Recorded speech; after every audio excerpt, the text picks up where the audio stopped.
We're going to start this one out. You can see, looks like, can't see the down and distance, but man, we're way back. We're backed up here at the 18-yard line, 17, 16-yard line maybe.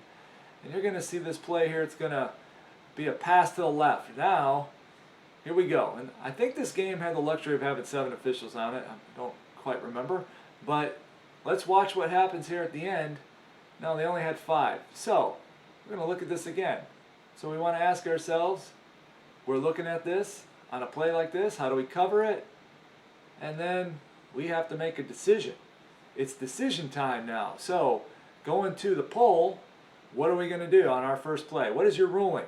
Is this a touchdown? Is this down short of the goal line? Can't tell from the video. But personally, I like can't tell from the video because I don't know how. I mean, I'm going to slow it down here. Now I stopped it kind of right there, using our slow-mo replay stuff, our stop action, and this is a tough play. But here's what I want to talk about. I want to talk about the mechanics on this play. And I'm going to start out with Robert Ybarra because Robert is our resident back judge. Robert, this play is one of those where you're not going to get any help from the sideline official with 5 officials. You are on the goal line. And how are you ruling on a play like this? Because the one issue I will say is that if you look at the ball kind of turned away from the back judge, and you lose the ball, at least from this video, for a second. So that's why I kind of liked can't tell from the video, because how can you tell with the player on the butt if the ball has crossed the goal line or not from this video? So go kind of walk through it here and just kind of tell me how you were processing a play like this as a back judge. Thank you for asking, Tim. Okay, so as a back judge, you read pass, and you know that you have goal line responsibility once this receiver breaks. So you have to get on your horse, and you have to beat the ball to the goal line. Now, this is a 64-yard run for the back judge, and you got to get your eyes and feet set. That's a challenge. I challenge myself to be in position to make a judgment call like this.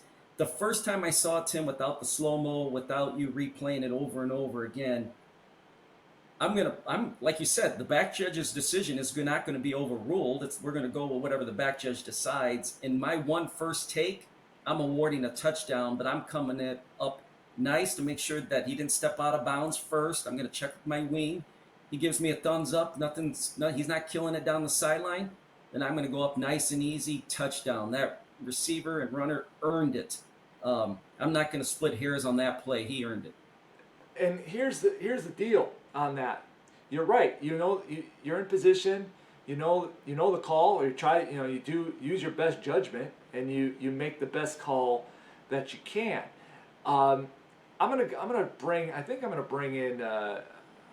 in Mike on this one, because I'm gonna ask Mike just from a standpoint of. So Mike, just from a standpoint of like a wing, coming down, you saw the player kind of turned away, and Robert is making that call based on what he saw. You really can't help.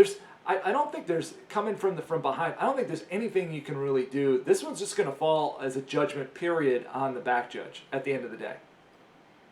Yeah, absolutely. And this is one of the reasons why I think 7 officials can cover this better. But even with 7 officials, this is a 73-yard run, and this is why mechanically we have to be so solid. But this is all on the back judge here. As a wing official, I don't have anything to offer.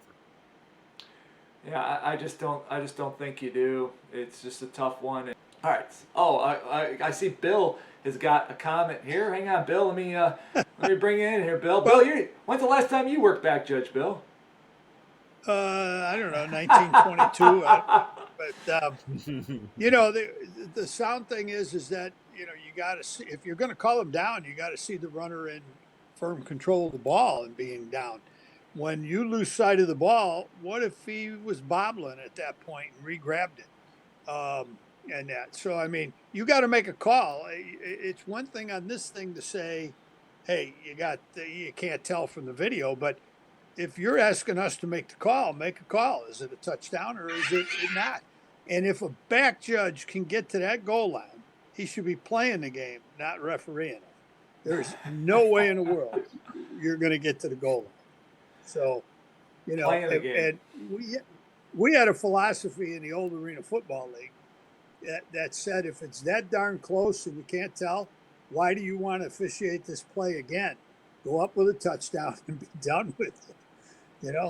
No, I get it. I get it. You know what though? It's same thing we said all along. You know the call, you make the call. If in this case you have that doubt, the last thing you see is the ball in player possession that's crossed the goal line, touchdown. But if you've got a butt and you are on that goal line and you were able to get there, I mean, you're right. It's a sprint, but if you were able to be there, and I know a guy like Robert might be there, in the end, if you know the call, you make the call. So, and if not, if you're coming from behind this, you're just going up. Everything looks like a touchdown to you. You're going to go up touchdown. So I don't disagree with that, Bill, at all.